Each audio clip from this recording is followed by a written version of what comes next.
Obuhezi bwefuko buhirwe bankazurwana haba Fronasa buherirwe hambuga nkuru za district ya Mbarara. Mbwenu tusima President Museveni na n'ekibina cya NRM kurengo n'ikigumani kijukabo abatireho muganda aho businge butwino mu Uganda.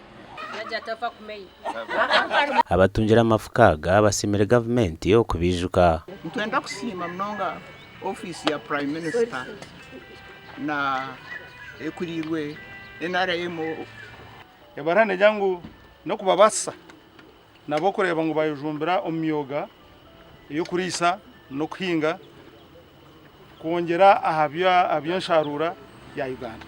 Fronasa Western Axis kibine cyo n'ikibina kikuru kikatandika kumwe na charge nebiri wishitini sa president ari mu kizayo niya kitandikire nabagenzi babandi mugenzi Rwigema nabagenzi na Rwaheru nabandi bantu babiyabireye cyakora byona byabire mbasika ukurondereza no kuri kurutinga nakika ubu twaru no rutaro tukarisingura okugaba amafukaga no kugenda mu misho mu districts zitari zimwe na zimwe kwetoro rihanga ito nshemerwe kandi natwijuka mari ngoro kwejuka seve nabana yijuka abo kwa turina muntu rubatanawe umuruburi kimuntu rubatanawe ata iwe kigenderwa cyakishize atwefuka nkuze kuhinga mbone bantu mu Amerika tuze kuhinga turugomboro gasha kwa Evans Taremo.